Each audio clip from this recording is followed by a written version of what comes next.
one Kagabo ntago 20 amaze muri arabiye arahembwa burya ijya kurya izindi yigira nkuru yego gukorera igihugu si ibintu wagombye kuvuga kuri abandi se dukorera iki gusavinga igihugu ntibigira igihe bitangirira uranyumva ntago wabifetera ntago wavuga ngo imyaka uzigiye watangiriye se erega no guca ku bana bari kurwanuka bakiranura uri gusavinga saba igihugu yego niba rero wikwitiranye rero gukora akazi kaguhemba no gusavinga igihugu aho rero niwe wikuririye byansi rero mukuza yaramaze igihe kangubwire intandaro y'ibya byansi na Kagabo yego ipareke byansi yigeze kuba muri RBA nk'umustajeri cyangwa umuvolontaire none ngo akajya akora inkuru Kagabo ari we editor we akazi katagura byinshi akabishyira muri puberi yayizanaga ikakaye Kagabo akayoroshya none ngo umunsi ubwanyuma uko nabyumvise ubwanyuma byansi arasoma ngo iyi ni inkuru ya Kagabo mwijwi rya byansi kuko ibya byansi byari byashizemo hazigaye ibi bya Kagabo niyo kesi buriya nka itangazamakuru tije kuvuga nka KAYUMBA Dr. KAYUMBA Christopher Dr. KAYUMBA Christopher umuhanga professor umuhanga yego itangazamakuru ariko byarantunguye afunguwe bwa mbere uribuka ko bwa mbere babanje kugira gute babanje hari utuvideo twigeze gucicikana ngo ivure sovra ngo yasinze atwaye kandi yari hanze y'imodoka nyuma yaho bati ku kibuga cy'indege yakoze yavuze amagambo ari biterabwoba avuye afunzwe nk'umwere ashinga ishyaka voilà aho niho nshaka gufatira rero wabumvise wa mutwe wanze kugurika. Yes, reka tubasuhuze abakurikiye Karegeya Omar Pano, twizere ko mumeze neza cyane, tubifurije amahoro y'Imana aho muherereye, tubahaye ikaze ku makuru n'ibiganiro tubagezaho. Hari haciyeho iminsi itari mike mutatubona, ariko ndabizi neza ko mwamenye iby'urugendo Karegeya Omar Jean Baptiste yari yagize, bikaba nabyo wenda byaba byaragize uruhare runini mu kuba yaramaze iminsi itagaragara kuri kamera. So rero ndabona rwose yongeye kugaragara cyangwa se yongeye kugaruka mu Rwanda. Reka ntangire muha ikaze mu rugo. Urakoze cyane n'abakunzi ba biyicano n'abagaciro, abari mu Rwanda, bari mu mahanga, yego, abari mu Sweden barabitweretse, yego, nubwo hari abanyarwanda ni bake twabonanye, ariko baragerageje, kandi namenye nabashe no kumenya ko hari benshi n'umujyi natinzemo cyane wa Gothenburg, abahari baratwakiriye nubwo twatangiye kubabona mu minsi ya nyuma, yego, ariko batubwira ko rwose bahari benshi. Twanahageze hashize ukwezi na ambasaderi abasuye, urumva ko hari community kandi benshi barimo abafana bacu bakurikirana ibiganiro byacu. So twarabyishimiye, badukoreye ibintu nkurikije ko nari niteguye ko Sweden nta abanyarwanda benshi ndi buboneyo cyangwa bo tuziranye, ariko hari abo bari banzi kubera bino biganiro, baratwakira neza, ariko kwakira birenze mbese. Kuko uyu umuntu akavuga ati ndahangaha ngwino uhasanga kohereza imodoka, cyangwa se undi akakubwira ati ngwino ngiye kukwereka ahantu ushobora kwicara ukumva wizihiwe, hajya gusa ni Kigali, mbese ambiance ijya kubera nk'iyo ku Gisimenti, nibura ukumva ko bafite iryo shaka. So rero nabo gushimirwa, abadukurikira ku biganiro bose nabo gushimirwa pe, kandi nishimira ko bagenda bibaruka. Twatagiye ari abantu igihumbi, bamaze kurenga 5,000 na. So rero ngira ngo ni nacyo ngiye gukurikiza, niba ibyo tubakorera babishima bakomerezaho, natwe ntituzabatenguha. Yego, nicyo ngiye gukurikizaho nti nyaboneka niba udukurikiye aribwo bwa mbere gukora subscribe, kiyongera mu muryango mugari wakurikira ishene ni by'agaciro. Ubwo rero niba aribwo bwa mbere uje hano, nyaboneka ushobora kuba wagenda ukoze subscribe, ugasharinga ibiganiro niba cyakunyuze, ukavuga uti iki kiganiro ukagisharinga inshuti yawe, muvandimwe, cyumve ni cyiza. ngira ngo ni nawo murongo hanini Karegeya Omar Jean Baptiste akoreramo kuri no chaîne, kuko nubwo ndi kumuvugira nyicaye imbere, yarabibabwiye ko imwe mu ntego z'iyi chaîne tuzanabikomeza rwose ari ugutandukanya izindi chaîne, itandukanye n'izindi chaîne mubona z'amakuru wenda, we abagira ngo hagira isomo risigara mu byo twakoze. Yego. Ngira ngo bigira uwo bifasha. Yego. Bigira uwo bifasha abumwe babiri ariko basigare bavuga bati hari icyo nungutse. Yego. So rero wari wagiye cyangwa se wari witabiriye n'ubundi gikorwa gifite aho gihuriye n'umwuga w'itangazamakuru, wavuga ko ari igikorwa wavuga ko cyafashije iki kuri kariyeri yawe? No, urumva ni kinini cyane icyo byamfashije. Yego. Byabaye nk'abingarura mu nkuru zicukumbura ko yari conference internationale y'abanyamakuru bakora inkuru zicukumbura.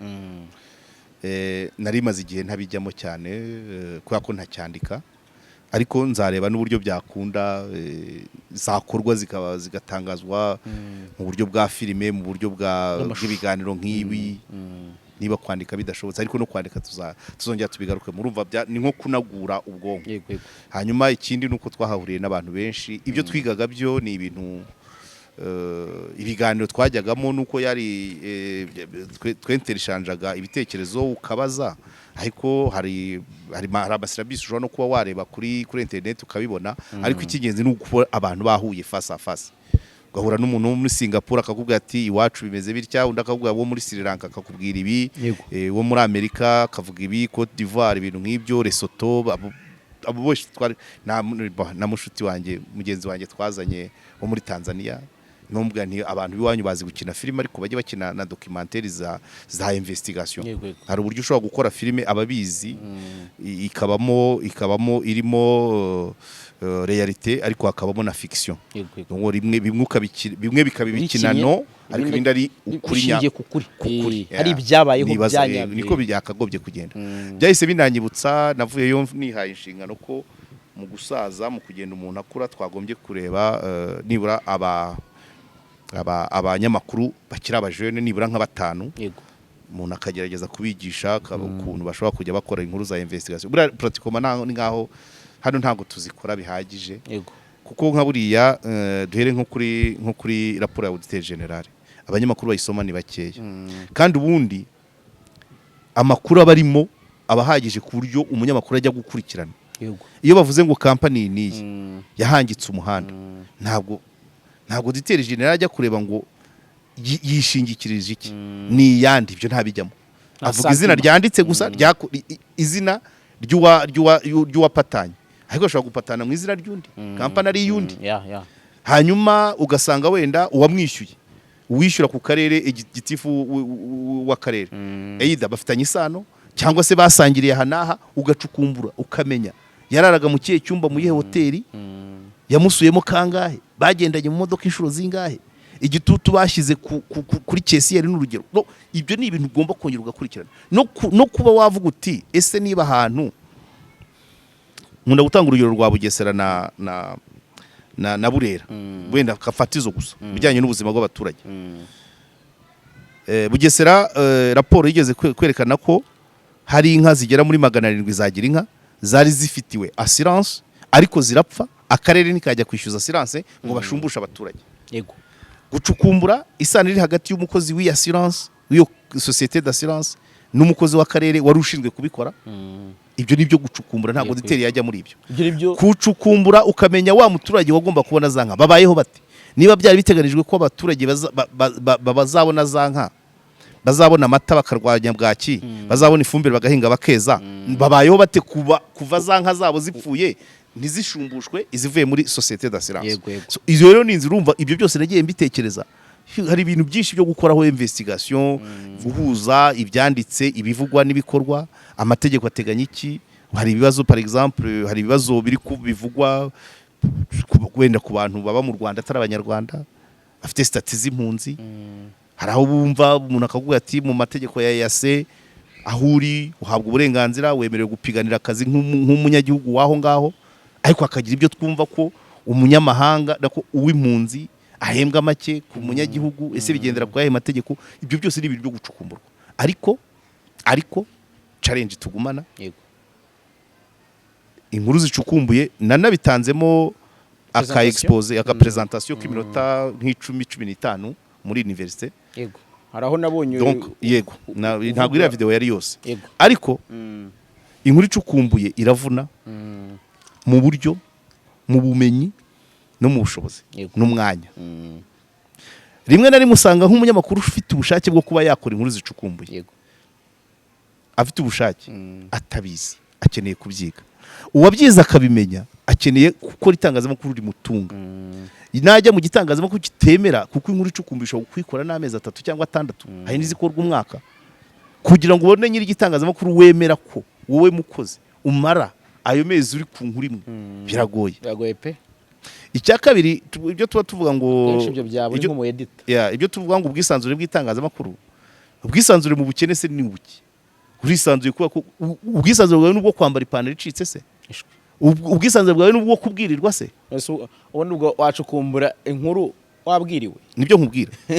Nuvuga ngo ubwisanzure waburaye, ubwisanzure wambuye inzu nguri ku nkuru zicukumbuye, kandi undi ari kukubwira ngo ngwino nguhe akazi kawe nukujya undebera circulation yo mu muhanda, igare rigonze moto unzanira iyo nkuru, uzemera kuko ibyo nibyo biragutunga. Ntabwo uzajya gukora inkuru itagutunga. Icya kabiri, nujya kuvuga ngo uri ku nkuru icukumbuye, ukajya wenda kujya katujye kureba tujye gucukumbura wenda ibyatumye njyanama ya Rutsiro yegura. Ubwo nari nsimbutse ya Burera navuze. Burera hari umuntu wapatanyeyo gutanga ihene zirenga 5,000, ariko atanga izitageze no kwijana. Ariko auditeur yavuze izina rya company. Umunyamakuru ukwiye kumenya iyo company nyirayo ninde, abanyate imibanire ye n'akarere ku buryo kamwishyura ihene 5,000 yatanze 100, no kureba abaturage bagomba kubeshwaho n'izo hene byabagize izihe ngaruka. Byo nakazi. Ariko nka Burera, iyo uvuze Burera n'umuhanda bakoraga ntukora. Abanyamakuru babasha kugera Burera rwose ntago barenze 2 muri kino gihugu, kandi mu Rwanda dufite abanyamakuru bagera mu 1000 cyane. Hanyuma rero hakiyongeraho ko uracukumbura, wenda ucukumbuye ibyatumye njyanama ya Rutsiro yegura yose, ugiyeyo kandi gavana afite mu ruhare, uwo nguwo inzego bakorana, urabura amahwemo. Ugerageza araza kubwira ati namenya kuri umunyamakuru aze kukwakirira Rubavu cyangwa irubengera, akujyane mu modoka ye, agushyire muri hoteli, agenda abwire manager ati manager uyu muntu mujya mumuha inkoko buri munsi, kandi mu musasire muri cya cyumba cya VIP, kuko utabasha kukiyishyurira, uryamye mu cyo umukozi w'akarere yishyuye, uzakora yikize. Nutsimbarara uzamera nka Ngoboka, ujye mu kigo cy'inzererezi. Urayumva? Ngoboka yamazemo amezi 2. Ngo nuko adafite ikarita ya RMC. Yamaze 2, ariko hari amadosiye menshi yarabashije gukora atuma turere accountability muri turere Rutsiro na Karongi bigira. Yarageze kuri dosiye ubu ntaramenya aho igeze, nuko ntaramubona. Y'umuntu bavugaga ushinzwe ibiza mu karere ka Karongi, wirwa afata amafaranga y'abantu ageze kuri $90,000, kandi umugore we akaba yari vice mayor muri Rutsiro. Urumva ko yari impuza turere, cyagiye bamutwara. Iyo dosiye yari pending, biza kugaragara mu rukiko ngo bavuga $18,000,000 zose ziki yafataga gute. Chèque sans provision, abantu baryamanye z'uwo mugabo, ukibaza aho ajyana ayo mafaranga. Ese ibintu bijyanye n'ibyumba, ibintu nk'ibyo kwacukumbura ngo bukareba ibyamubayeho. Burasi ni bangahe abanyamakuru bashobora kujya muri iyo dosiye? Kugira ngo uyijyemo ni ukuba ushobora kuba ufite ukuntu uhagaze mu mibanire, ku buryo wa muntu ujya kuguterura ashyira muri pandagare haba hari undi umubwira ngo sigaho. Ibyo ntabyo. Urabyumva? So rero ibyo mu byo twarimo abanyamakuru bakora investigation biterwa n'ibihugu byabo. Nibyo Idi Amin yajyaga avuga ati liberté d'expression mais pas liberté après l'expression. Wemerewe kuvuga, ariko nyuma yo kuvuga wimenye. Uranyumva? Nicyo igihe rero mu bihugu byinshi binyuranye, nicyo gituma abanyamakuru benshi badakora kuri inkuru za investigation. Ujya kuyitangira byamenyekana, hari niyo utanga muri editorial room, bamwe muri bagenzi bawe bagahita babwira wa muntu ati uzi ko Karegeya yapanze kujya gukora investigation muri bimwe mbivuga ari nabyo simba nci ruhande, ntabwo nkunda guca imigani ku manywa. Wenda izina Tenyamata Mata uruganda rw'icyayi rwa Mata muri Nyamagabe cyangwa Nyaruguru hariyo koperative y'abakozi niba cyari nk'ikimina ariko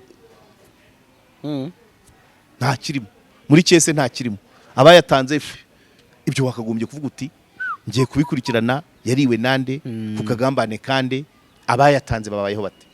Umuntu akakubwira ati RDB par exemple RDB icyo bita revenue sharing mu bantu baturiye za parike bati 5% igaruka mu bikorwa byo guteza imbere abaturage baho ngaho. Nta muntu urajya kubireba ko bihari. Twumva ngo bagize centre de santé, twumva ngo ishuri bahafunguye ishuri cyangwa ibyumba by'amashuri bingahe kureba ese byatanzweho angahe hari harinje angahe yose niko yakoze. Ese nibyo byari bikenewe umuturage yagizemo uruhe ruhare. Ibyo bintu byose rero urumva ni nkaho byankangwe ariko pratiquement ni nkaho bibyansize nsigaranya akabaraga gakeya ko kwirukanka iyo misozi. Icyo mbona nashobora ni ukuba nashaka abakiri batoya nkaba mentoringa nkagenda bigisha kuko byonyine no kubona inkuru investige wacukumbura ntabwo ari bya buri wese. Hari ugenda agaca hejuru akitangira amarebe kwa mugani wa Mugabe ntarebe imizi ukabona ukumva ngo inzu ngo bavuze ngo inzu ngo yishyurwa ngo miliyoni 200 ngo iri gahanga ngo kandi ngo irimo twa computer ngo mu nguni bigaciriye. Ntumenye nyirayo ashobora ko atari we wapatanye bakodesheje. Ntumenye uwemera kwishyura ayo mafaranga icyo yagendeyeho. Ibyo ni ibintu tugomba bira byose biba muri park ni sont des sujets d'investigation. Rapport auditeur général mu mapage hafi 900 haba harimo nibura ntiwaburamo nka dossier 10 wakorera investigation mu gihe cy'umwaka kuko buri mwaka buri tariki 30 z'ukwa kane abagomba gutanga rapport ukayiryamaho nibura hakazajya kuzindi nibura bingahe muri byo biri umaze gukoraho investigation warabyerekanye. Ubushize umwaka ushize Nyamasheke hitabye umuntu bavuga ngo hari umuntu wapatanye isoko ariko mu kumutega dawo baramubwira ngo bandikamo ikintu inshuro ebyiri. Noneho we agiye gutanga ibiciro cya kintu akishyiramo rimwe bamwima isoko ngo ntiyubahirije ibyo dabivuga. Avuga ati se ko nabonaga kirimo kabiri nari kuba nakigura inshuro ebyiri ngo bigende bite. Aho rero bisaba ngo umenye ngo uwacyanditsemo kabiri yaragamije iki. Ni umutego yategaga wa muntu cyangwa se yagira ngo ayacyo azayamusubiza. Ibyo ntabyo tuzi tubyumva gutyo marerezuma natwe abanyamakuru mu nteko muri park tugenda nk'abagiye gukavaringa ubukwe bwa Prince, tugenda nk'abagiye kureba match inyuma hari ibindi bari kumubaza ese bahamagaye akarere ka Rutsiro cyangwa kavuga kandi Nyagatare. Muri raporo ya auditeur général harimo amakosa ngahe yako karere totali y'ibyo kabazwa inganiki. Wowe ukareba ngo nyabara ngo meya ngo bamubajije ngo yishima mu mutwe cyangwa ngo meya yatonganye na president wa njyanama. Ntabwo ari byo wagiye kureba. Wagiye kureba amafaranga park ni parliamentary account commission ibintu nk'ibyo. Nubu harimo account kwishima mu mutwe gukaraga ubwanwa gutongana gusubiza nabi kuvanga indimi ntabwo ibyo biri muri aho bihuriye. Menya uko yavuze ku mafaranga nkaho undi waradiba agiye akavuga ati abagore babyaye nibo batumye dutinda. Kuki yasobanuye kiriya aba bagore ukabareba mwabyaye ryari isoko ryagomba kuki ritatanzwe ni iki kibyihishe inyuma. Ushobora no gusanga auditeur yataza wenda ayo mafaranga y'iryo soko yari kujya handi ntiribe rigakorerwa raporo. Hari byinshi hari ibintu byinshi hano tubona nabira bya kazungu. Bya kazungu ni sujet d'investigation nubwo iri ikaze cyane kurusha iri irakaze cyane ntabwo ari yikorwa n'umuntu umwe ni batanu kandi bafite skills zinyuranye. Uwize mu by'indimi, uwize mu bya criminology, uwize turwapa n'uwakoze mu by'umutekano iriteye ubwoba. Iriya nta wayitinyuma. Aha nabyumvise wenda gato ku cyo ibyo byari byatujyanye muri make n'ibyo. Ariko uriyo twagiranye ikiganiro mu mwanya muto turagisiba. Yego abantu bati jarahasi arihandagaje ahamagara Karegeya abaza ibyo guhunga none babishyizeho kuko Karegeya yenda guhunga no gutoroka barabisibye abandi bati barabakanze abandi bati bigenze bite ubu hari n'abari kuvuga ati bamugaruye ati zamugaruye ndavuga inzego ariko bon au fait ikiganiro bura nanjye mba niga pratiquement topic yo guhunga kwanjye muri za zindi mbavuga ntago numvaga niyo mpamvu cyamaze igihe mbona kirarebwa cyane ariko ni gakeya kugendera kubivugwa ku abantu baravuze n'uyu munsi n'uyu munsi naho ngereye mu Rwanda hari abandi bagiye bambwira ati rwose harimo n'abakoresha banjye rwose babwiwe ko ntazagaruka barimo bitegura kurukrita undi ariko ikiza nuko itariki nari natanze ntayirengeje ariko kuvanaho ikiganiro harimo izo mpamvu ibyo cyari kimaze abantu bakirebye bari bahagije kuko nge nabonaga naricaraga nkareba isomo ndi gukuramo usibye ko nigishijemo ko hahunga umugabo ntawe uri cyahunga kandi Karegeya nawe ni umuntu ni umugabo nawe yahunga byabaho ariko guspekira ikintu ntigeze nanarota mbere ya hariya havugaga nisi kuko nkomeze mvuge ku byo abantu bavuga wenda biterwa n'ibyo baba bagamije hari ababa bagamije kumva wenda ko kuba Karegeya ari mu Rwanda hari icyo bibatwaye hari n'abakwishima wenda ntari mu Rwanda cano yo n'ubundi yakomeza igakora ariko nageze aho mbona rwose reka mbe nkihagaritse nabyo n'andi makuru niba hari abavuga ko wenda cyahagaritswe n'inzego ntabwo ninjye natanze amabwiriza ngo gihagarare rwose ntabwo nagihagarikiye hariya nyine mvuga nibiba ngombwa nzongera nyisubiriremo hanyuma nsobanurira n'abantu ko burya imihungire y'abantu ibitandukanye ibyo bahunga ni byinshi ariko guhunga uciye ku kibuga cy'indege abakozi ba leta bagusatse bakubonye bagwaye visa ufite passport ni ya leta uragiye uhunga ibintu bifatika nta guca muri ziriya nzira hariya ni ku Karubanda erega hariya uriya muhanda bawita ngo umuhanda ujya i Burayi iyo urenze mu Giporoso ufashe umuhanda ujya i Burayi kabisa kandi uriya muhanda uri mu nzego kabisa rwose rero uruhunga ikintu gifatika wicira mu dusaka iyo ngiyo ujya ukarema agasoko ko mu Isiyoni mu Kesiyoni aho ni iwacu ugenda nk'ugiye mu isoko urabyumva wikoreye umufuka w'ibirago wikoreye ibirago cyangwa se inuza ukagenda ukagurisha warangiza ugakomeza cyakwereka koko ugahunga wabivuze kuri chanozi wabivuze kuri radio uragiye baraguherekeje uti ntago bishoboka ariko abantu kwivugira ni ngombwa cyane cyane wenda rimwe na rimwe baba batazi nuko umuntu agenda sava ariko ngiye uko nteye ntabwo sinzi ntabwo uko abantu batekereza benshi bantekerereza ntabwo ariko bihora bigize ndi umuntu utera imetero nyine ko ndi umuntu utera imetero ushobora kuzitera nabi zikagwa mu w'abandi ibyo murambivuga sibyo murambivuga ushobora kuzitera nabi zikagwa mu w'abandi ariko uwo murima w'abandi abo bandi nabo mushobora kuganira ntabwo bihita bivuga ngo guhunga nyine ni option ya nyuma buriya ni nko kwiyahura usize umuryango wawe uwo wavutsemo uwo washatsemo inshuti urabyumva ntuzemererwa kuza gutaha ubukwe ntuzemera kuza gushyingura ntuzemera kuza kurya bonane wibuke ko iyo uri impunzi ibihugu wemerewe kugeramo isi yose urayizenguruka usibye icyo wavuyemo uribaze rero kwifatira uwo mwanzuro nko kwiyahura ntabwo ari ibintu upfa gufata ko wiboneye biba bisaba ngo habe hari izindi impamvu ziyashoboka ariko nanone ushobora kuzibona ukazikerensa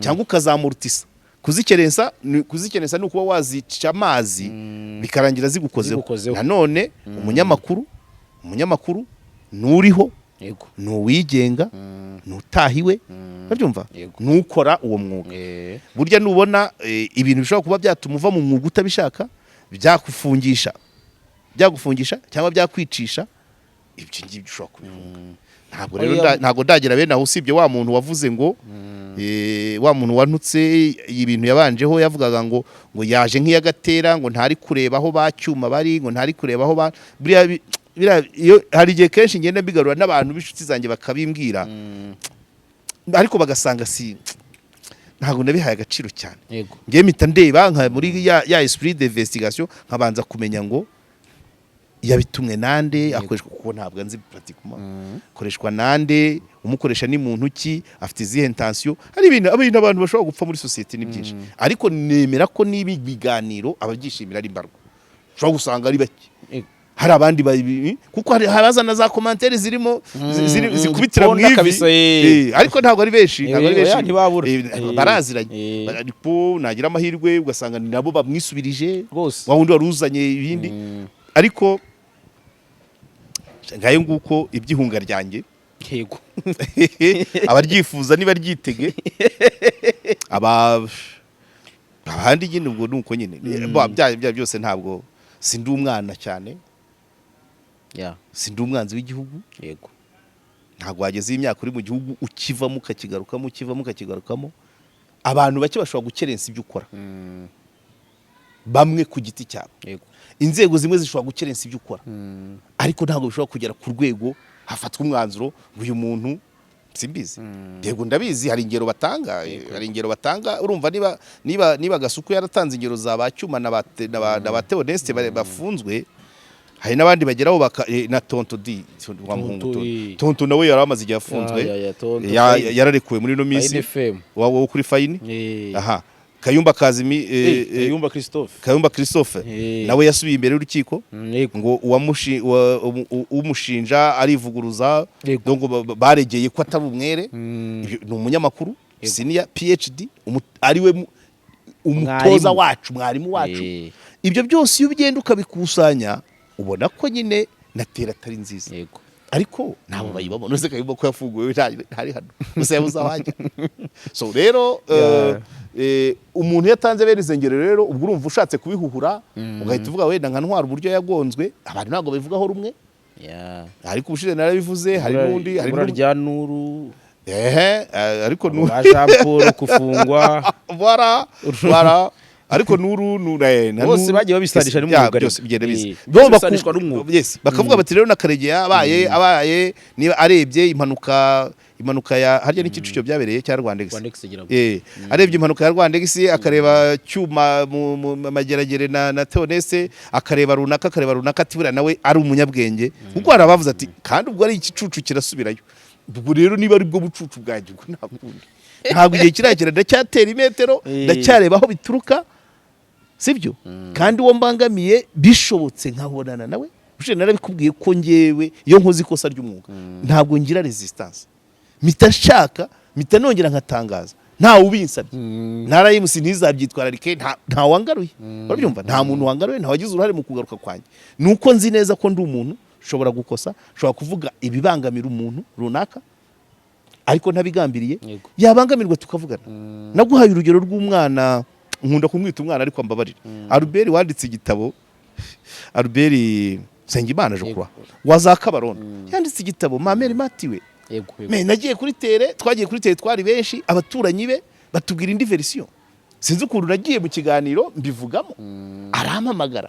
ambwira ati wambeshyeye wamemukiye watesheje agaciro igitabo cyanjye ndabyumva ndambwira ni birashoboka ari abahari bafite inyungu zabo zo kuvuguruza ibyo umwana yanditse ambwira ati ndamubwira vraiment ngusabye imbabazi kandi nzasoma igitabo cyawe nyisome neza nzongere muri kindi kiganiro ibyo ni muri make namukomerekeje kuko natesheje agaciro ubuhamya bwe n'igitabo cye urabyumva hanyuma nko kuvuguruza ubuhamya bw'umuntu ari we wabyibereyemo nabyo bumukomerekeje ariko uhita ubikora ntabwo ndi umuntu resista rero sindi kumva abantu dimwe bajya baba n'intwari nabo baze bandike abumva ko nabahunga cyangwa nahunga bambwira nje ntabwo ndi umuntu wikomeza cyane ariko ntabwo byagera ku rwego nava mu gihugu size umuryango size abavandimwe size ntabwo ndabyumvisha abantu babitekerezaho babikura kuko ntabwo ndabitekereza n'umugore wanjye ntabwo turabiganira amahire kuba uri hano ni ikimenyetso wenda kuri telefone barabyumvaga bati uri kwivugira sha ntabwo ariko bene abo bantu oya nge ntawe umvugira ibyo ngewe reka ngwire ibyanjye ntabwo asenguke ngo ndi kwivugira oya ntabwo ari uko nkora by the way nakubwiye ntabwo ari uko nkora iyo ibintu bivuzwe simbica amazi ngerageza nanjye abo tubasha kuganira niba ari inzego niba ari abantu ku giti cyabo nkatera igihuririzo ntabwo byagera ku rwego byansaba kugenda none ngo ntegereze n'akaviza bampaye ka invitation wabuhunga umuntu koko iyo yaba ari menace gute itegereza kubona visa procedure zo kubona visa so reka tubyoroshye nta cyabaye agihari n'ikihaba bazabimenya ariko yego nta cyabaye ni mu mwuga n'ubundi nkirizina ndi ubundi umwuga wacu ubundi byo nibisanzwe uyu mwuga ukoze nta risk yego byagorana ntabwo ushobora kumara umwaka ukora inkuru 2 3 4 5 ntawe urahutaza umunyamakuru ababangamye abari gutagaza wose wocu dogo nikisi none se nyine byanze bikunze hari abo bangamira ariko nabo bagashyira mu gace akavuga ati ese ko ikibi no guhimba icyo nzira no guhimba ariko ni nyitatura guhimba urumva cyangwa kubyegereza umutima bikaba bigambirira urwango nanjye ndi umuntu nemera personality ntazagira n'unabindenganyiriza nanjye mfite personality cyane ariko mu kazi nshobora kuyagabanya nkajya mu murongo ariko nshobora kunyerera ibisanzwe ni mu mwuga n'ubundi nshaka kwibanda uyu munsi nyirizina kuko nibyo wari witabiriye bifite aho bihuriye n'umwuga ari na mbere yaho mbere kugenda twari twavuze ko tugirana ikiganiro ariko ntibyakunda kijyanye n'ibyo RBA yabashijwe na PAC nyuma yaho wenda hari ibindi twagiye tubona noneho nyuma kuri Twitter mbona ibintu bibaye binini nyuma yuko umwe mu banyamakuru wa RBA afashe tweet akandika avuga ko yishimira imyaka amaze mu mwuga undi munyamakuru nawe akaza akamuharasinga nawe kandi ari umunyamakuru nawe ati ibyo uvuga ibizi biki ibi bintu mpamvu mvuze ntanzemo n'izo ngero hari umunyamakuru umwe witwa Samuel BYANSI kankotinge ko niwe watwitinze nawe nabonye yifata cyangwa se akora nk'umunyamakuru ko ari inkuru zicukumbuye yego afite icyo bita investigate Rwanda investigate 24 ibintu nk'ibyo gutyo yego arazikora byo ndabizi arazikora ntabwo itangazamakuru ricukumbuye rishobora kugwa mu mutego nkuko waruvuze uti nanjye ngira amarangamutima wo gukoreshwa n'amarangamutima ahubwo umurono akazana ibimuri ku mutima akaba ari byo yita gucukumbura oya ntabwo ari ibyo ntabwo ariko mbyumva uciye kure reka kugira ngo tudatinda iriya saga yabaye kuri Twitter nayibonye ndi hariya hari n'abampamagaye bambwira uko babibona aho Kagabo yavuga ko amaze imyaka 20 yego kuri Twitter oya bisoma uko yabivuze yavuze ko amaze imyaka 20 akorera igihugu yego byansi aramusubiza ngo uvuga ko umaze 20 ukora propaganda yego banyumvise yego abo bombi nta numwe nagira inosa cyangwa ngo ngire coupable bombi bafitemo udukosa one Kagabo ntago 20 amaze muri RBA arahembwa burya ijya kurya izindi yigira nkuru yego gukorera igihugu si ibintu wagombye kuvuga kuri abandi se dukorera iki navuga ko akorera RBA agakorera umuryango ikamuhemba agatunga umuryango naho gukorera igihugu ni bose n'umunyonzi nuri kubaza mu gakinjira akorera igihugu ubuse bose batwitenga ngo tumaze imyaka runaka dukorera igihugu iyo ushatse kuvuga ngo gukorera igihugu ushatse kwikura mu bandi runaka ko bo batagikorera gukorera igihugu ni umuntu wese utagamije kugisenya utaryama ngo gihombe ariko ubona umushahara no kurera abana b'igihugu warababyaye ariko n'ab'igihugu yego ntago bari mu muhanda ntago bicwa na bwaki urabyumva so ukora akazi sibyo akantu yakize iriya jambo ryo kuvuga ngo gukorera igihugu niko yabavira no gukabya no kwigira intoro ugakabya no ntahembwa se uburyo se byatsi yabyita propaganda aba youth volunteers nubwo bishyuza 3 abo ngabo bavuze ati turi gukorera igihugu nabyumva ariko iyo uhembwa uri mu kazi byo gukora igihugu bireke ntawe udakorera igihugu utagikorera nugira gute nugisenya yego cyo tubyumvikaneho nibi nawe ubwawe gushinga cyane ukorera igihugu yes noneho rero nubyita ngo experience y'imyaka urumva gusavinga igihugu ntago bigira imyaka igihe cyose ukirimo igihe cyose watangiye gukora ugiha ibyo ushoboye ubusavinga igihugu. Ariko iyo yatangiye gukora umushahara ubu uri gukora akazi utunga umuryango wawe. Ubu reka mfate urugero ruje gutya ubuse Rusirare ameki azavuga ati imyaka 40 ingahe nkorera igihugu kuko ricyubatswe amarange 80% amarange saye sibyo se niko amarange saye ariko barayagura yego barayagura ntabwo yatangira ubu dutandukanye ibintu gukora akazi gukorera igihugu ni buri wese buri umunyonzi nibwo bushobozi afite bwo kugikorera sibyo nese umunyonzi baramuverisa donc arishyuza ariko atwaye ugiye mu gakinjiro kugira gute kubaza nawe bakamwishyura yo kubaza ariko zambaho ari kubaza zizavamo pipitre zo ku ishuri right mwarimu yigishirize abana kuri iyo ni shene yo gukorera igihugu uranyumva ariko ntibivanaho contribution ye yego nyine serving the country ntago bivuga ngo gukora akazi runaka kazwi kuko iyo uvuze mu 20 usavinga igihugu kagabo ni ngombwa ngo kuba umunyamakuru warabye niko gusavinga igihugu no aho rero niwe wikururiye byansi iyo adakoresha terimi iyo avuga ngo maze imyaka 20 ndi umukozi wa RBA right ago 20 muri midi ariko kwongeraho gusavinga igihugu buri wese agira atyo mvuga undi se nabivuze Rusirare mvuge nde wundira Nyirangarabu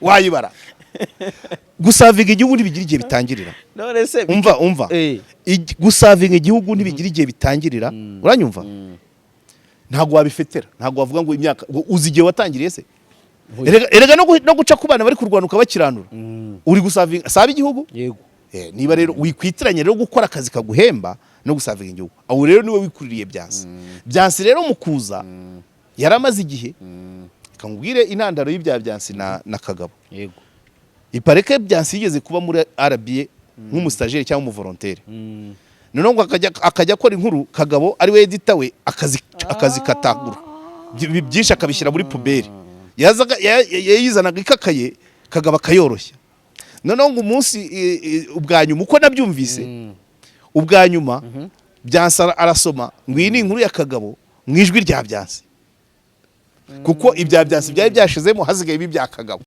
hanyuma rero sinzi niba iyo ntuza ariyo ariko niko abantu bambwiye ariko reka duhere kuri propaganda serving the country propaganda abo bombi ayo magambo niyo yabaye ikibazo yego noneho byansi ahita amusubiza ati urumva ashobora kubimusubiza avuze ati ukora propaganda parce que inkuru zanjye wara zijugunyaga yego hanyuma akamubwira ati ibyo ukora wowe ntabwo ari itangazamakuru ni propaganda yego ariko se nanone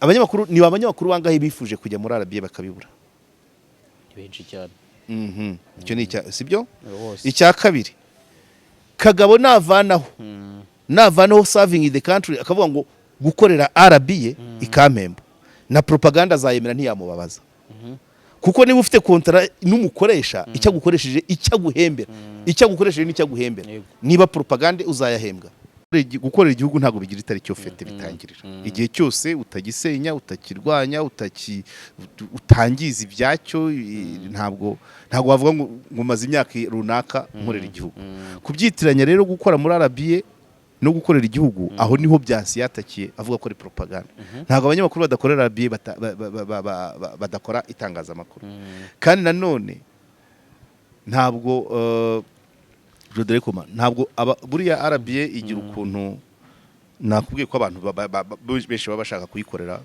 n'uwishakira mubona ko ifite amafaranga ari yihemba cyane rwose aho rero niho biza ko ari ikigo cya leta biragoye gutandukanya ikigo cya leta na politike na propaganda ariko nanone amasezerano y'akazi iyo ugize impanuka akabona icyo mukoresha gusabye nicyo ukora yego none kuko tubanze turebe ngo akaba nicyo se wavugaga avuga uti iyo kagabo yemera ko yari umukozi wa RBA yes naho gukorera igihugu bose baragikorera nakubwiye abanyonzi nkubwira abamotari nkubwira n'abazunguzayi nta muntu udakorera igihugu keretse udakorera igihugu n'ufinansa abagisenya n'ufata amafaranga mu gihugu akayatera inkunga abakivuga nabi ariko niyo cyaba igihumbi wakoreye ukakirira muri icyo gihugu ukijyanye muri butike y'umunyarwanda usorera Rwanda Revenue uri gukorera igihugu. Ngaho ibaze rero buri muntu wese agiye avuga ngo nge sinzi imyaka amaze ugikorera reka aho byabyiciye rero ni kwa kundi nakubwiye ngo ijya kurya izindi yigira nkuru. Abantu bose bari mu gihugu bakorera igihugu, n'umushomeri ashaka kugikorera kandi agikorera mu buryo bumwe cyangwa ubundi, passivement ou activement, ariko n'umwanya afite aca ku muhanda akabona ibigenda no gutanga ibitekerezo. Aho rero niho ntuza yatakiye. RBA abantu benshi baba bashaka kuyikorera ko yishyura nakazi gafite stabilité cyo gihe, ariko babitandukanye no gukora igihugu. Iyo ubyitanye no gukorera igihugu rero niho avuga ati ni propaganda. None agashyiraho iriya foto ari mu ndege. Ashyiraho iriya foto iri mu ndege. Ubundi muri politike hari mu bihugu nari mvuze ukuntu RBA igenda ikareba abanyamakuru b'abahanga ikabatwara rimwe na rimwe ntibakoreshe nk'uko bakora gahandi, ikabajyana mu bindi baho umurongo wayo. Yes, nibyo mvuga nyine. Sobuja kubwiye ngo ni propaganda niba ari ibi nibi nuko bimeze. Noneho politike mu bihugu byinshi byo muri Afrika ariko nibindi haburiya tugira imitwe, umutwe ukoze neza, la tête bien faite, umuntu w'umuhanga, initi, genie. Urumva umutwe w'umuntu w'initi muri politike uragurwa. Iyo utaguzwe urishyurwa. Kugura nukuguruka ukoresha ukoresha ibyo ushaka, ukunaniye urawishyura bakawukoresha ibyo bashaka. So nuvuga ngo muri RBA harimo abahanga benshi, ariko ntago tubona ko ibyo bakora ari byo byiza kushwiri. Ni imitwe yaguzwe ikora muri wa murongo. Niba rero umurongo ugezweho ari wa propaganda barakora, niba atari propaganda barakora kandi bagahembwa kandi babayeho neza. Udakora propaganda sabayeho ate? Ntitwavuze tubavuga inkweto zacitse, ntibigeze kuvuga ko barara kuri RMC cyane. No, gukora propaganda uhemberwa biteye ikihe kibazo? Ntabwo ari ikibazo. So rero nukuvuga ngo umunyamakuru udakora propaganda abayeho ate? Full stop. Nanone ku buryo wakwitwa iyo atavuga ngo gusavinga igihugu ntacyo bya bitwaye, kuko gukorera igihugu wakora mu kigo cya leta, wakora mu kigo gihemba menshi, wakora mu kidahemba, wakora kuri social media, ubukorera igihugu. Ariko kubuhembwa uri umukozi w'icyo kigo. Kuba wakora propaganda kuko bisabwe n'ugukoresha mu masezerano nta cyaha kirimo. None se ko hari ababisanishije n'inzigo BYANSI yaba afitiye, waruduhaye urugero mbere byavuze byo kuri Kagabo, ariko hari n'ibyavuzwe ngo BYANSI yibye muri RBA. Yibiki ngo babonye kuri kamera afite amasakoshi, biri kuri Twitter biriho. Nabyo babishizemo ngo uri gutuka RBA kuko wirukanwe nyuma yo gufatwa kuri kamera wibye amasakoshi. Ubwo narinzi version mbi yo sinyizi ibyo kwiba byo nibiri, nta mu bunyamakuru ntibirimo. Gusa propaganda no gukora igihugu aho byahereye. Yena ndi kureba ku nzigo. Yes, inzigo inzigo kwita Kagabo propagandiste. Nuko inkuru za BYANSI yazikataguraga agasigaza abo nka rimwe kwishana 10 yarakashijwe, yanagaga muri puberi. Urumva birangira noneho akoze ako gakoza kuvuga ngo inkuru ni ya Kagabo mu ijwi rya BYANSI, kandi inkuru yari ya BYANSI editor ari Kagabo. Wabyumva gakomeza gutyo. Ariko none agiye kumusembura iriya tweet yongeraho ngo serving the country. Tubyumve kimwe, nta muntu umenya igihe yatangiriye gukorera igihugu. Yego, nta numwe gukorera igihugu nibigira igihe bitangirira. Babyumva nibigira n'igihe birangirira. Nabari muri pension barakorera igihugu. Iyo ugakoresheje rero kuri wowe ubwawe ushaka kwigira mwiza kurusha abandi, yego kugutesa. N'umuturage wagiye mu muganda bari gukorera igihugu. Umuganda aho hose yakubuye wese iyo atagengwa arimbure kaburimbo. Iyo atagengwa arimbure kaburimbo. Avuga niyo kubuye iwe n'undi agakubura iwe. Iyo bahuje bacyabaye igihugu gikubuye. Iyo adaciye idarapo se, iyo adatera imodoka amabuye se. Ubuze tuvuge ko wicaye hejuru y'umuhanda ukajya utera amabuye mu maparaburize bakumenya. N'uburi kumena imodoka z'igihugu se. Gukorera igihugu ni ibintu ni biri vaste cyane. Nta muntu wakagombye kubyitira by the way. Hari umuntu Mugabe yajyaga kera arakara cyane umuntu hari umuntu wajyaga ajya kwintroduza ashaka kuvuga president wa Republika akavuga my president Mugabe bikamurya ati yo president twamutoye twese n'uw'igihugu cyacu n'abari mu gihugu n'abamukunda n'abamwanga n'abari hanze none uramugira uwawe ni nk'ibyo rero byo kuvuga ngo Kagabo serving the country oya arakorera RBA ikamuhemba gusavinga the country buri wese aho ava akagera ejo bundi ku cyumweru nageze Kanombe saa 8 masanga abataximen nabahaye amafaranga ariko barasavinga country iyo ndaraho mu nzira ntago bari ko basavinze country ariko narabishyuye naramwishyuye yego uranyumva so gusavinga igihugu nta muntu utagisavinga iyo byigize ibyawe rero bigaragara ukundi ariko noneho byanza ati propaganda nta utayikora biterwa n'igihari kuko reba uvuze ngo abanyamakuru wa propaganda na barabiye gusa abatarababiye babayeho bate baratubwira ngo hari bigeze kuvuga ngo harabarara hariya kuri ya nzu ya RMC abona nabanze propaganda cyangwa nabo propaganda yanze icyo nzi cyo buri wese yifuza kuba yakora muri RBA propaganda yarabanze ya voilà niyo nkubwira rero ni nka politike burya abantu benshi bakunda kuyibamo uzababonamo ibigiciro bibiri uranyumva yego abantu b'abahanga imitwe ikoze neza yaguzwe kugurwa ni ukwishyurwa amafaranga menshi ariko yageraho ntikore kwa kundi wari usanzwe icyo ni igice cya kagendera ku murongo bayihaye umutwe wari mwiza nyirawo ni mwiza ni umuhanga ariko agiye aho agendera ku by'abandi ko niko politiki imera hakabamo urumva araguzwe kuba ko akeneye amafaranga hanyuma hakabamo n'abandi noneho bo batagize icyo bitayeho icy'ingenzi ari ukwinjiza abo ngabo muri politiki nibo baba biganjemo none igiciro cyo hagati akaba cyo gikora ibisigaye gukoraho wigenga niba natanze urugero rwa Rusirare yahisemo amarangi ntabwo ari kujyamo gucuruza amatora niba Nyirangaraba yarahisemo guteka ibyo undi agahitamo kubaka undi agahitamo amahoteli undi agahitamo transport Virunga Volcano urabyumva bara bose basavinga igihugu agahitamo ariko icyo kategori ijyamo ba bantu baringaniye ya mitwe itagurwa ya mitwe itagurwa kuko umutwe ugurwa ubuhenze nyine bari umuntu w'umuhanga jeri babandi bama badistinga igihe cyose bakavuga turiya mutwe turawukeneye oyo niyo batawukeneye tutawukoresheje wakorera abandi tugahomba niyo je ibiri mu fete niyo mpamvu uwo mutwe bashatse kugura ntugurike urishyurwa ugakoreshwa ibindi ukabura cyangwa ukabura nuteze ikindi gihe wateze ikindi aha ntabwo ari impuhwe baba bagufitiye muri politiki ntabwo aba ari impuhwe ni inyungu kuvuga ngo atazanye buriya bwenge ku ruhande rwacu bukajya ahandi twaba dufite ibibazo wabyumvise niyo kesi buriya nka itangazamakuru tugiye kuvuga nka Kayumba Dr. Kayumba Christopher Dr. Kayumba Christopher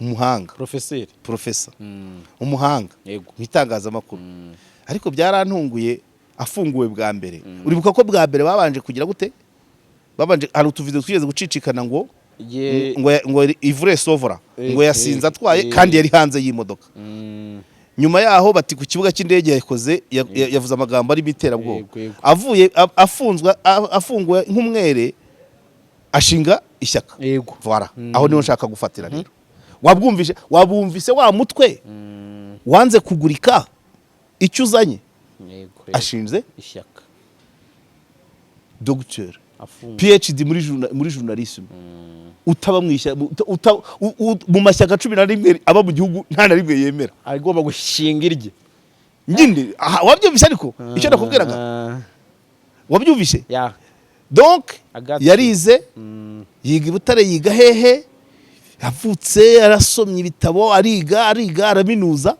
ariko umutwe we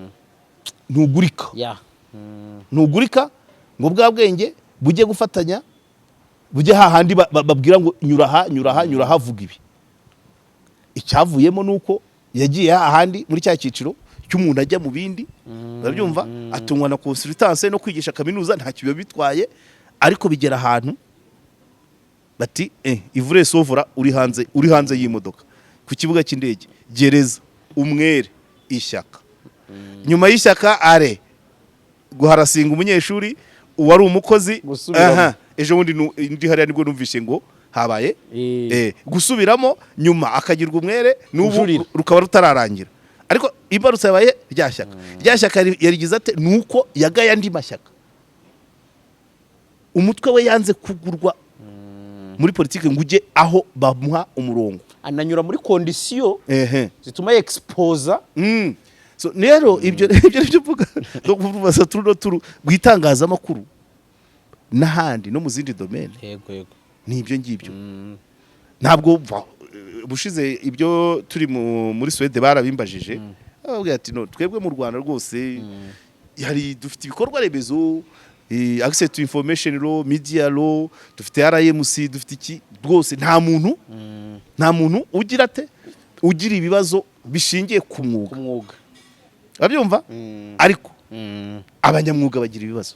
Yego. Abanyamwuga bagira ibibazo. Dr. Christopher mwarimu wabo bwo narivuze regana ntware ejo bundi uwo tonto wafunguwe none ntuza inzererezi ngoboka mu Tongati, bari abahungu babiri bakiri mageragere, babandi batatu ba YouTube bavuyeyo. None se umwuga utandukanya na nyirawo gute? Shoka se biragoye. None se kubera ko ubu ubwo twumve ko umwuga w'ubunyamakuru ni igihe uri kuri kamera, ni igihe uri kuri mikoro, ni igihe uri muri studio, ni igihe ufite ikaramu uri kwandika. Nanone ntiwabivuga uko. Umwuga urawugendana, urawurarana, urawuryamana. Umwuga ni wowe. Ntabwo padiri abapadiri kuri alitari. Ntabwo generali aba generali kuri front. Ntabwo generali ari ya myenda, ni generali. Yaba uko yambaye kose, urabyumva? Ntabwo avoka, ntabwo yitwa avoka ari uko yambaye iriya toje, naho atambuka n'umucamanza, urabyumva? Byagera ku bitangazamakuru rero gutandukanya ibyo bazira n'iby'umwuga biragoye. Umwuga umwuga se wawiyambura gute? Uhorana nawo. None se Karege, kuri no ishu ya Kagabo, wenda ndagira nicyo kubaza kuri Kaya Christophe kuko umuvuze, ariko kuri no ishu ya Byansi na Kagabo, wenda ibyo biri part kwabyo, reka nanavuga ko byari biri personal ku muntu ko n'ababisarisha ngo byagiye mu ruhame. Yego, bati Byansi ahubwo ni imiterere wenda yo kwiexposa, afite ikindi kintu ashaka kugaragaza. Ubwo ndagendera ku matwita akurikiranye kuko n'ubo bose yazanyemo iyo ngiyo ikanagira ibyo. Nyuma yaho yakoze indi tweet ikomeye cyane, avuga ku mukuru w'igihugu. Aravuga ati president agiye kongera yamamaze, ategeye guprovinga ati cyangwa n'ikimenyetso kigaragaza ko ari we mu president wa kabiri muri East Africa ugiye kuyobora igihe kinini nyuma ya Museveni. Urumva? Hano bati Byansi ari kugenda agerageza gushima nyine abantu, ari kugenda agerageza gukora ahantu wenda twavuga hadakorwa, afite ikindi kintu agamije. Ntabwo mbizi, ariko pratikoma niba ari kuri Twitter, nayo ni social media, nukureba n'ibyo umuntu ashyiraho. Ubwo sibyo yavuze harimo iki se? Imyaka Perezida Museveni amaze ku butegetsi irazwi, iyo u Rwanda amaze irazwi. Nta gishya kirimo, si ukubara se imibare muri primaire. Ubu kuvuga ko mfite 51 nkigereranya wenda na runaka, wenda nkavuga ngo Trump andusha 30, hari kirenze kuba nigereranije na Trump se, si imibare mvuze se, nukubara. Nukubara nta abo bandi ni nka babandi bavuze ngo nahunze cyangwa natorotse. Reka nanjye we numbivuge uri muri aci ruhande. Iriya barimo bambwira bati Byansi ari ahantu ibintu avuga bitewe naho ari kubivugira, aravuga yahuranya. Abo ni uburenganzira bwabo, ariko ushobora gusanga wenda nta we yaravugaga kuriya, wenda ari uko ari n'imyaka uko nawe igenda izamuka, ugasanga wenda ageze ashobora kuba hari habimfasilita cyangwa ariko yaranasanzwe. Ariko kubwira ngo kubara imyaka, kugereranya abaperezida babiri imyaka bamaze ku butegetsi, nta kintu mbonamo pe. Si ni imibare biga primaire kuvuga ngo umuntu yagiye ku butegetsi muri 2000 tugeze muri 2030 amazeho 30, undi yagiye muri 86 tugeze muri 2020 amazeho 34. Ibyo si imibare biga primaire, nta kidasanzwe, ahubwo abantu biterwa na optique bareberamo, biterwa naho barebera ibintu. Numva nta kidasanzwe rwose, kandi atari byase nuko wenda bishyira no kuri Twitter ari nawe usanzwe avuga gutyo. ubivuze uganira n'abantu cyangwa ukabivuga cyangwa ukabikoramo inkuru yanditse, ukavuga uti ikigaragara cyo nyuma y'ino manda tuvuge Perezida Kagame amaze 23, 2024 nafata indi manda aryo iyi butani 5 ni 5 isanga 23 izabaye 28. ubwo sibyo ngibyo gusa sazafata itari 5 manda ibiri no, ariko yindi ntago arayivuga. Icyo turiho nuko yemeye ko aziyamamaza ejo bundi 24 25 yonyine ni 5 kuko ntago twaba ari bya 29 bitarajya. None se nidufatiye 5 tuvuga ngo aramutse ato isanga 23 izaba agize 28. Igice ni iki? Si imibare ya primaire, yego, guteranya no gukuramo. Nje nta bintu oya, ikintu cyo uvuze kijyanye na optique, imboni abantu uko babona ibintu, imboni abantu rero uko bareba biterwa bo ibi barimo ni ibihe, uvuga we bamubona mu yihe. Kuko ngiye nkubwira buri gihe nkunda kukubwira ngo ninde uvuga, aravuga iki, arakivugira he, arakivuga ryari, arakibwira abandi. Ubwo muri ubundi udakoze iyo ntuza, iyo analysis, udakoze iryo sesengo, wagonga. Yego, wagonga. Ibiti byose ntabwo ari imyumbati, ntabwo ari intusi, ntabwo ari imikindo. Yego, sibyo? Ibihe byose si itumba, ntabwo ari impeshyi. Yego, sawa. Abantu bose ntabwo ari abasesenguzi, ntabwo ari abanyamakuru, ntabwo ari abacuruzi, ntabwo ari abanyamafaranga. Donc menya ngo urinde, uravuga iki, ukivugira he, ukibwira nde, ukivuga ryari. Yego, ibyo bimaze kuzura nibwo ushaka kuvuga uti noneho rero yumbwiye ngo abantu baravuze ntaramenya ngo abo ni bande. Wapi? Ubwo ndifata. Kuko reka muveho cyaze mve kuri no issue. Nsoreze kuri iki kintu n'ubundi wari wakomojeho cya Dr. Christophe KAYUMBA, professeur mu itangazamakuru ariko uri mu manza, avuga ko zitagizeho zihuriye n'itangazamakuru, zitagize zihuriye n'ishyaka yashinze. Yego, ariko nanone utari turenze ingohe uwo ari we bitewe na kese ya fesinze ya KAYUMBA. No, ariko se nakubwiye ngo imetero, nakubwiye ngo PhD mu mashyaka 11 ari mu gihugu nta na rimwe yemeramo. Icyo ni ikibazo. Nawe ngo umutwe mwiza uragurwa. Uranyumva? Imyaka yose aho yagereye mu Rwanda akiga kaminuza akajya gushaka impamyabushobozi y'ikirenga, amashyaka ari mu Rwanda akora harimo wenda n'ay'ababyeyi be baba barabayemo cyangwa bakundaga cyangwa y'abavandimwe, akabura na rimwe ajyamo ku buryo asohoka gereza ashinga irye. Ishyiraho akabazo. Hanyuma se turebe noneho mu bijyanye n'ubucamanza arimo. Uwabaye umukozi we mu 2012 ubu niwe bahanganye. N'uwari umunyeshuri we 2017 uwo ibye babiteye ishoti. Ibyo byavuyeho. Ese byose byarasi. N'uyu wa 2012 numvise byarasi. None se byara iyi cano yawe imaze gukomera cyangwa nawe ukavuga uti nanjye ndumva ntago reka mve mu by'amacano, reka njye mu mapati, ugashinga kawe, hagahita haza umukobwa mwicaranye primaire bati nyamara byarasi yarakubagaraga yankoraga kwibera, idose bakayifungura. Wumva ari bisanzwe? Hari ibiri pending byabaye none biri current. Umuntu akaza wo mwiganye primaire akazamura, bakazana urupapuro w'igihe wo première secondaire bati yatrishije interrogation ya mate, ibyo byose bakazamura. No kabemo nta mwana, hari umwana ureba YouTube niyo yabazireba. Izi zacu ntago mwana uri nta urimo pe, nta mwana urimo. Ni wumva ngo bazuye ikosa wakoze muri primaire, ibyo wakoze muri secondaire rimaze imyaka 5 10 akaboze, ni wowe ukiseko nubwo ubivugiye iwanjye. Ariko ni wumva ngo bazamuye dossier y'icyo gihe nakakise da aho ngaho wemerewe kwibaza n'undi akibaza n'undi akibaza n'undi akibaza kuko abo bantu bari bakuru. Uwo mukozi we yari mukuru, nta numwe wari minere. Umuntu wahohoteye muri 2012 akazabura urutoki muri 2021. Uwo munyeshuri wa 2017 ariko nuko urumva byose rero ni za metero.